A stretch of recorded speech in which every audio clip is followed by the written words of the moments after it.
December times. Merry December times, everybody. Oh my goodness. Oh, ha. Hello. We're here to celebrate one of the most festive and wonderful times of the year you can. And this is going to be one of the few episodes where we put the magic into the whatever we're into the doing. podcast. It's into the podcast. I mean, right this now, is going to be a magical episode. I don't know if there's going to be a lot of comedy to it because we're just celebrating December time, and you know what? As it is, old-fashioned December time. Yeah, there's no reason for us to really make a big joke of it. No. Because it's so full of joy and so full of wonder. And yes. What we've understood from the statistics we've been looking at on our podcast is that a lot of people listening aren't from the nation. So we'd like to educate our students not only about comedy, but about this wonderful festival. Wonderful time of year. Mm-hmm. And, everyone has their own traditions. Yes. And this is one of ours. And so we figured on today's episode we would read from a traditional poem, the Grumpus, that took December time away from the children, and also give you a little carol, one of our favorite December time carols. Yeah, so it's songs and poetry about the Grunchin and how the Grumpus. There's the there's different translations about it, but you have obviously grown up with the Grumpus translation. I did have the Grumpus translation. Okay. So I'll defer to you. Yeah. We'll read the Grumpus translation. Well, it comes from the old Finjan language. Finjanese. Right. And then there was the other version, which was Latin-based, which was Grunchin. But anyway, similar. It's not that important. Yeah. Different families celebrate different ways. But this is a great piece of folklore. Great tale, yeah. Which really encapsulates the spirit of December time. Yeah. And I mean, we're kind of coming out of nowhere here. With this December time episode. We're just here in our December sweaters. Oh, we're like sitting here thinking big old bowl of fried chickpeas next to us, and we're taking a little bit. Today is obviously one of the days that we're working in between our days off. But it's imbued with that December time spirit. Right. We've brought in a fireplace into Joel's recording studio. We've got the chickpeas hanging across the window. I think that I do have some cocoa if we want to try to choke some of that down. I don't know if it's necessary. Usually we do that around the 26th. Yeah. But anyway, this is what we want to share with you. It's our festival. Many people have different festivals. There's Ramadan. Yep. Tristmas. I think it's pronounced Tristmas. I'm not sure. Chanukah. Hanukkah. Yeah. So there's a few from different people. And Saturnalia. Lord's Peasant Day. Winter Solstice. And the Children of Hugh celebrate something as well. The Children of Hugh have you were part of the Dusty St. Patrick's. Dusty St. Patrick's. Okay. Yeah. Because their history does come from more of the Irish background. And then, but of course, they would love fall dust. over a lot. Yeah. So, I believe we're starting you with a poem. And the poem, of course, you mentioned it, is called "The Time That Grumpus Stole December Time from the Children." That's right. Well, that is again one of the many translations. Yes. So, the wording here is rich. I tried to get a scholar on the show to to show us exactly which words are poetic. Yeah. But of course he's working today. Right. So we were like, can you even on the phone, like we'll do a speakerphone thing. And he was like, guys, I'm busy. I'm working. It's not the day that you don't work, it's the day that you work. It's one of the working days of the and we're like, we're working too. We're doing our podcast. I guess that's fair. So, and then he's like, we do it tomorrow. We're like, we're not going to do it on a day off. Yeah, it's a day off. I'm not here. I mean, it's December times. We're going to be celebrating. Anyway, so let's read this, and we might try to help with the translation if people don't. Yeah, if you're not, if they're not aware. If you guys have any questions about December time, please send us a tweet or an email or anything like that, and we'll try to answer it. But Kevin, did you want to start? I will. I'll start off. I'm so excited about this. Yeah, get that voice ready. Get it good and ready. Lulu. All right. So the grumpus that stole the December times away from the children.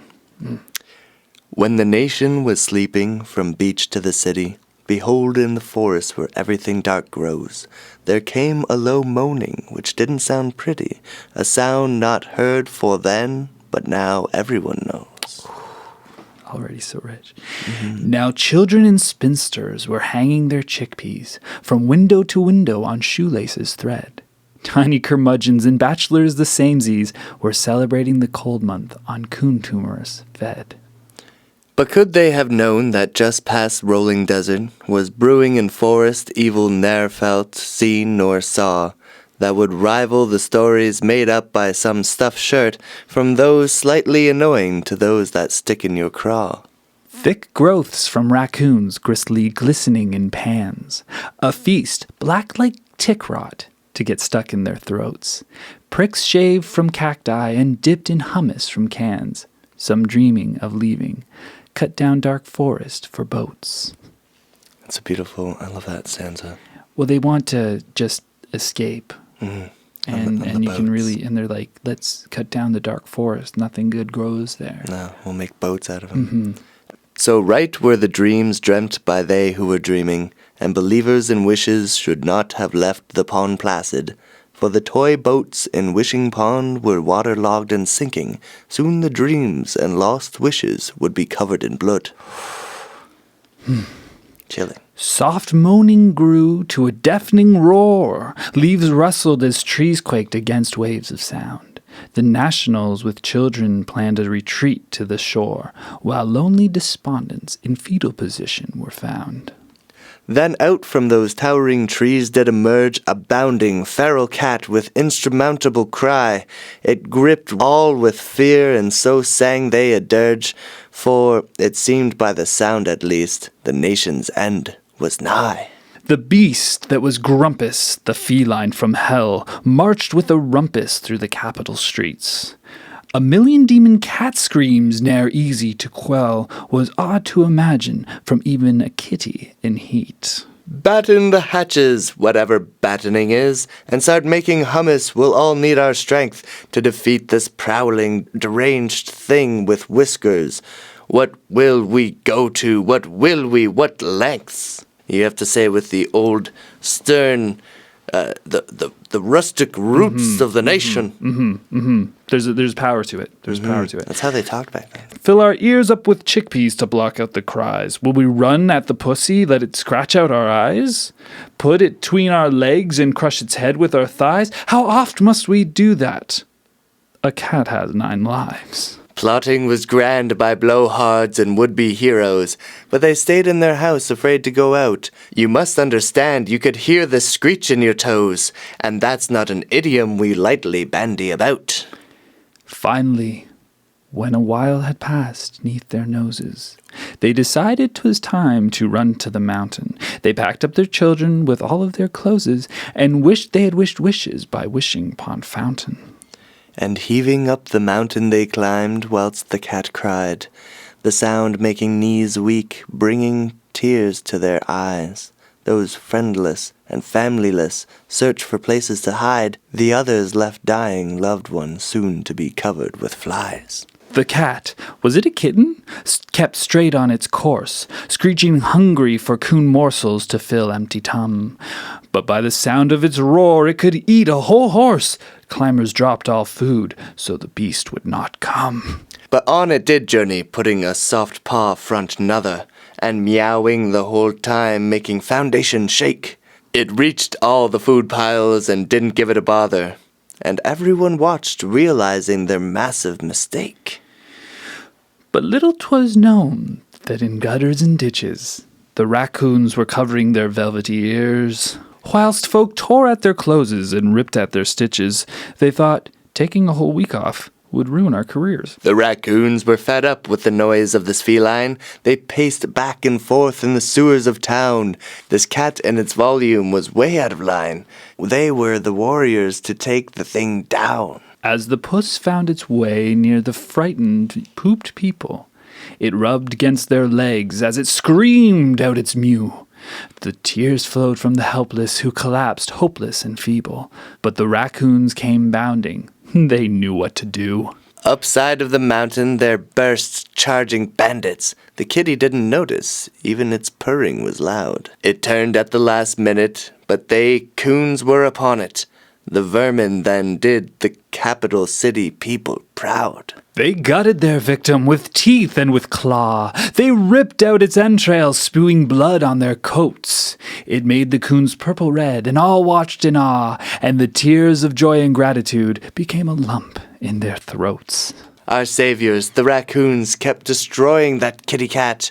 They tore at its flesh till 'twas just tufts of hair. One ate its brain and wore its head like a fur hat. They scraped, scratched, and gnawed till there was no loud cat there. Odaloo-hee-ha, and huzuzazoosa, the country folk roared. The apocalypse is over, the beast has been destroyed. They cleaned off the raccoons, warm-scented water was poured.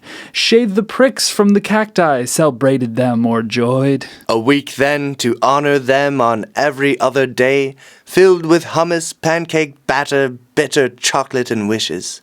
They sang songs to coons' heroes which sat seated on hay and fed them sweet blueberries on only the good dishes. And vowed they on knees, and vowed they in temples. Their vowing was genuine, their vowing was deep. They wrote vows in blood, they vowed not in pencil, that all raccoon kind, like their brothers, they'd keep.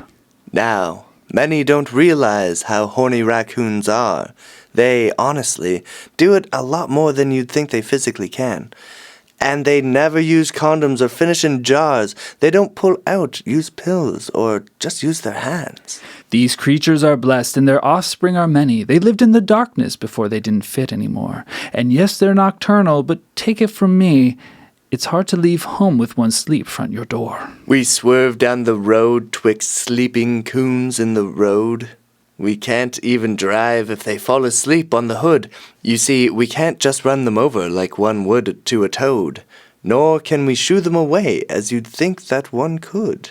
And there's just so much dung, all lying around, and babies falling out of trees onto heads passing under. We need to feed them from our pantries, or they'll eat anything they found. At times it crosses mind, letting them be might be a blunder. So wishes upon wishes swished rich wet wishes in pond, to be freed from infestation that they vowed to support. Since grass grew through crap on front lawn, way too long, they considered their options in a raccoon-free fort. I can't live with the feces. I can't live with the sex, the citizens yelled in a meeting they had. They ate all my cattle, my grandmother's vexed. I want to smash all their heads, but that makes me feel sad. So torn they were within each of their hearts. Betray their dear saviors and repay them with death? But they'd have to leave the city if they didn't do their part. To do what was due to the do-do-doers and the poo-pooping pests. And so came solutions to appease everyone's conscience. We'll tape fireworks on their backs and hope that they light them. Some kids said this happened once, but never has since. Everyone agreed it's a passive and inefficient way to get rid of a problem. And just before the town voted in a raccoon mayor, they came up with a plan which was cruel but good. They looked to the mountain, to the hope, said a prayer, and promised to remember them with little raccoons made of wood. Up to the mountain traversed they once more, and stood with their loved ones silent and stiff. They would wait for the coons to walk by on all fours and jump at the chance to kick them over the cliff. And this is why we do every December 32nd climb with little wood raccoons filled with fireworks up atop that mountain and let them float into the moon and watch them explode by fiery arrows without feeling like jerks. Amen. Indeed. And that's the story of the Grumpus. And what a story it is. And we experience the joy of that tale every year. Every year. Yeah, it's traditional. It was an oral poem originally. And, each year the nation's elder will recite it by the wishing pond for all the children. And then, of course, at the heights of Decembertime, we'll climb that mountain and we'll celebrate as our ancestors did. Tying helium balloons to raccoons, sending them on their way. So we'd like to sing this song for you. Yeah. It's called Decembertime. It's here. And it celebrates our festival. And if you can learn it, you can sing it along. And, of course, the contest for this special Decembertimes episode is maybe record your own version. Yeah. If you're from the capital, you can always sing your own Decembertime song. But if you... if you're not from the capital and you want to learn this song, grab a guitar, play it, and let's hear it. Mm-hmm.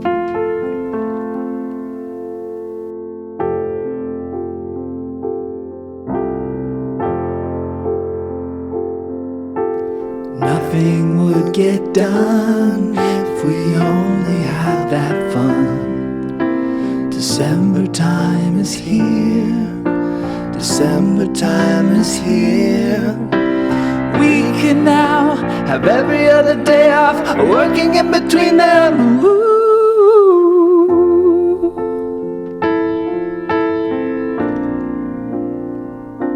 Decembertime.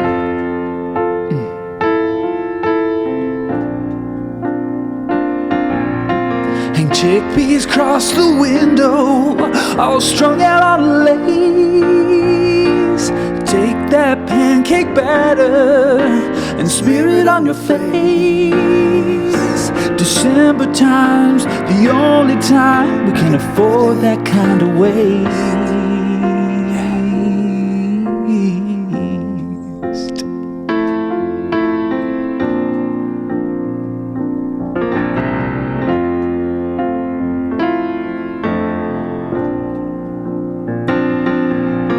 My smile is brown and chocolatey. I can barely sleep awake. That bitterness that we choke down can really make you think. Why is December time something that we love? Because it's good to see raccoons exploding from above. Let's sing that chorus. Nothing would get done if we only had that fun. Decembertime is here.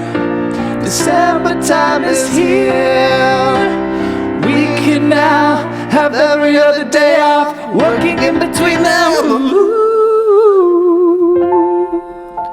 Now, girl, when the fireplace is all warmed up, we've got our cups full of chickpeas, and chick, please just sit next to me. And when I look into your eyes and I remember the explosions of raccoons, I just take that cacti, dip it in hummus, and hold it right up to the sky. Nothing would get done. Nothing would get done. Oh, nothing would get done. If we only had that fun. Kevin, I just want to say thanks for being with me. Of course, thank you, Joel. Thank you, JK Around Town students, muggles alike. Thanks for everyone that listens to our podcast. Happy December times. December time is over now, so sit in darkness in your room. In the new year you will be reborn. This represents your womb. But if you're too eager to return to life, you'll hear that grumpus boo. Everybody, come on, join us, would you please? Nothing would get done if we only had that fun. December time is here. December time is here. Sing it again. Nothing would get done if we only had that fun. December time is here. December time is here. We can now have every other day off, working in the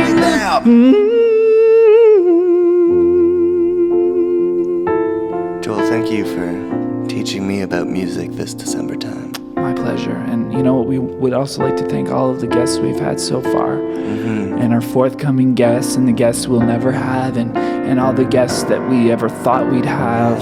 The guests that we see in our dreams, and the guests that we whisper in our guests breaths. the guests that keep us doing this, even though we know that even some of them don't even exist. We just want everybody, anybody. We want to say thank you. So it's much. December times. Fucking nothing would get done if we only have that fun. If we won't only have fun. Time is here. Not this December time. December time is here. Keep working every other day. Nothing would get done if we only have that fun. December time is here. You better believe it. December time is here. So we can now have every other day off, working in between them. Have a great week. Class dismissed.